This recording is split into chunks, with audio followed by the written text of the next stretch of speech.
ಸರ್ಕಾರಿ ಜಾಗದಲ್ಲಿ ಆರ್ಎಸ್ಎಸ್ ಪಥ ಸಂಚಲನ ನಿರ್ಬಂಧದ ಬೆನ್ನಲ್ಲೇ ಈಗ ಸರ್ಕಾರಿ ಜಾಗಗಳಲ್ಲಿ ಮುಸಲ್ಮಾನರು ನಮಾಜ್ ಮಾಡಲು ಅವಕಾಶ ಕೊಡಬೇಡಿ ಸಿದ್ದರಾಮಯ್ಯರ ಸರ್ಕಾರಕ್ಕೆ ಪತ್ರ ಬರೆದಿರುವ ಉತ್ತರ ಕರ್ನಾಟಕದ ಹಿಂದೂ ಹುಲಿ ಬಸನಗೌಡ ಪಾಟೀಲ್ ಯತ್ನಾಳ್.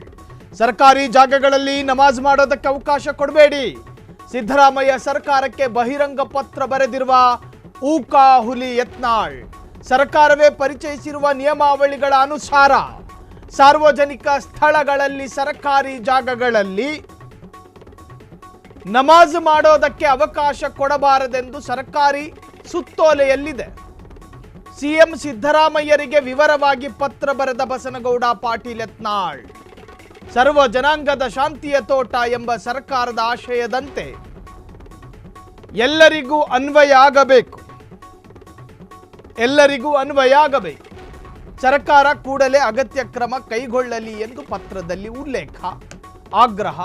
ಗುರುವಾರ ನಡೆದಂತಹ ಸಂಪುಟ ಸಭೆಯಲ್ಲಿ ಸರ್ಕಾರಿ ಜಾಗದಲ್ಲಿ ಆರ್ಎಸ್ಎಸ್ ಸಂಬಂಧಪಟ್ಟ ಯಾವುದೇ ಕಾರ್ಯಕ್ರಮಗಳನ್ನು ಕೈಗೊಳ್ಳುವುದಾದರೆ ಪೂರ್ವಾನುಮತಿಯನ್ನು ಪಡೆದುಕೊಳ್ಳಬೇಕು ಅನ್ನೋ ಸುತ್ತೋಲೆಯನ್ನ ಸರ್ಕಾರ ಅಧಿಕೃತವಾಗಿ ಹೊರಡಿಸಿತ್ತು.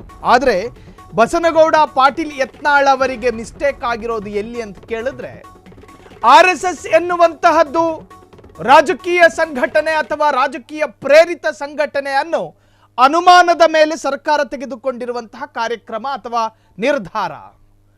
ಸರ್ಕಾರಿ ಜಾಗಗಳ ಮುಂದೆ ಸತ್ಯನಾರಾಯಣರ ಪೂಜೆಯಾಗಬಾರದು ಅಂತ ಸರ್ಕಾರ ಹೇಳ್ತಾ ಇಲ್ಲ. ಸರ್ಕಾರಿ ಕಚೇರಿಗಳಲ್ಲಿ ಸರಸ್ವತಿ ಫೋಟೋವನ್ನು ಇಟ್ಕೋಬಾರ್ದು ಅಂತೇಳಿ ಸರ್ಕಾರ ಸುತ್ತೋಲೆ ಹೊರಡಿಸ್ತಾ ಇಲ್ಲ.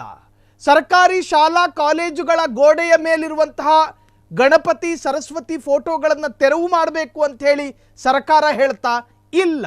ಸರ್ಕಾರ ಹೇಳಿದ್ದೇನು, ಆರ್ಎಸ್ಎಸ್ ಸೇರಿ ಎಲ್ಲ ಸಂಘಟನೆಗಳು ಕಾರ್ಯಕ್ರಮಗಳನ್ನು ಮಾಡುವುದಾದರೆ ಸರ್ಕಾರಿ ಜಾಗಗಳಲ್ಲಿ ಸಂಬಂಧಪಟ್ಟ ಇಲಾಖೆಯ ಜೊತೆ ಪೂರ್ವಾನುಮತಿಯನ್ನು ಪಡೆದುಕೊಳ್ಳಬೇಕು.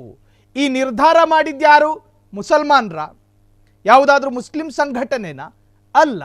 ಲೇನಾದೇನ ಇರೋದು ಯಾರಿಗೆ? ಬಸನಗೌಡ ಪಾಟೀಲ್ ಯತ್ನಾಳಿಗೂ ಮತ್ತು ಸರ್ಕಾರಕ್ಕೂ. ನಿಮ್ಮಿಬ್ಬರ ಲೇನಾದೇನದಲ್ಲಿ ಮತ್ತೊಂದು ಸಮುದಾಯವನ್ನು ಎಳೆದು ತರುವ ದರ್ದ್ ನಿಮಗಿದೆ ಅನ್ನುವುದಾದರೆ ನಿಜಕ್ಕೂ ಕೂಡ ಇದು ದುರಂತ.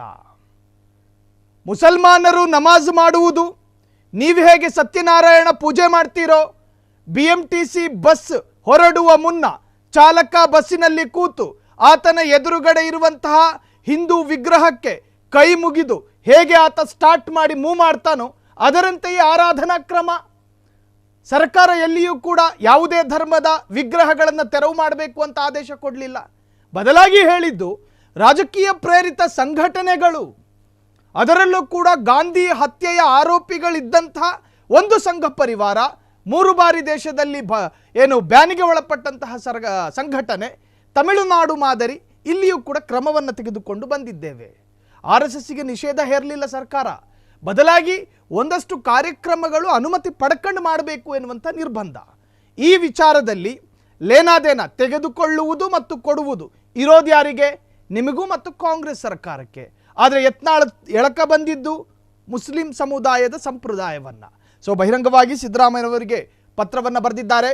ಆ ಪತ್ರದಲ್ಲಿ ಏನು ಉಲ್ಲೇಖ ಇದೆ ಅಂತ ಕೇಳಿದ್ರೆ, ಸರ್ಕಾರಿ ಜಾಗಗಳಲ್ಲಿ ನಮಾಜ್ ಮಾಡುವ ಜೊತೆಗೆ ಟ್ರಾಫಿಕ್ ಬ್ಲಾಕ್ ಮಾಡಿ ಸಾರ್ವಜನಿಕರಿಗೆ ಉಪದ್ರವ ಕೊಡುವ ಆ ತರಹದ ಪ್ರಕ್ರಿಯೆಗಳಿಗೆ ಕಡಿವಾಣ ಹಾಕಬೇಕು, ಅದರಲ್ಲಿ ಯಾವ ಸಂದೇಹವೂ ಇಲ್ಲ. ನಮಾಜ್ ಮಾಡಬೇಕಾಗಿರೋದು ಮಸೀದಿಯಲ್ಲಿ, ಬದಲಾಗಿ ರಸ್ತೆಗಳಲ್ಲ.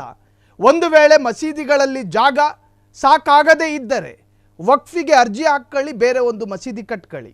ಅದು ಬಿಟ್ಟು ರಸ್ತೆಯಲ್ಲಿ ನಿಂತು ಸಾರ್ವಜನಿಕ ಬಸ್ಗಳಿಗೆ, ಕಾರುಗಳಿಗೆ ಅಥವಾ ಅವರು ನಿಂತು ಕಾಯುವಂತಹ ಪರಿಸ್ಥಿತಿಯನ್ನು ನಿರ್ಮಾಣ ಮಾಡಬಾರ್ದು. ಇದು ಮುಸ್ಲಿಂ ಸಮುದಾಯದ ಒಂದು ದುರಂತ. ವಕ್ಫಿಗೆ ಅರ್ಜಿ ಹಾಕ್ಕೊಳ್ಳಿ, ಆಲ್ಟರ್ನೇಟ್ ಮಸೀದಿ ಮಾಡ್ಕೊಳ್ಳಿ. ಮಸೀದಿಯ ಹೊರಭಾಗದಲ್ಲಿ ನಿಂತು ಉಳಿದ ಸಾರ್ವಜನಿಕರಿಗೆ ಉಪದ್ರವ ಕೊಡುವುದು ಕೂಡ ಸರಿಯಲ್ಲ. ಸರ್ಕಾರ ಈ ಬಗ್ಗೆಯೂ ಕೂಡ ತನಿಖೆಯನ್ನು ಮಾಡಬೇಕು, ಜೊತೆಗೆ ಕ್ರಮವನ್ನು ತೆಗೆದುಕೊಳ್ಬೇಕು. ಈಗ ಬಸನಗೌಡ ಪಾಟೀಲ್ ಯತ್ನಾಳ್ ಬರೆದಂತಹ ಪತ್ರ ಸಿಕ್ಕಾಪಟ್ಟೆ ವೈರಲ್ ಆಗ್ತಾ ಇದೆ.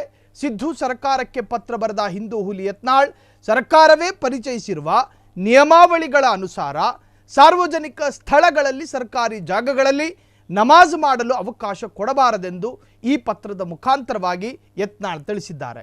ಜೊತೆಗೆ CM ಸಿದ್ದುಗೆ ವಿವರವಾಗಿ ಪತ್ರ ಬರೆದಿರುವಂತಹ ಯತ್ನಾಳ್, ಇದು ಸರ್ವ ಜನಾಂಗದ ಶಾಂತಿಯ ತೋಟ, ಅಂದರೆ ಎಲ್ಲ ಸಮುದಾಯದವರು ಬದುಕ್ತಾ ಇರುವಂತಹ ಒಂದು ರಾಜ್ಯ, ವಿವಿಧತೆಯಲ್ಲಿ ಏಕತೆ ಇರತಕ್ಕಂತಹ ರಾಜ್ಯ.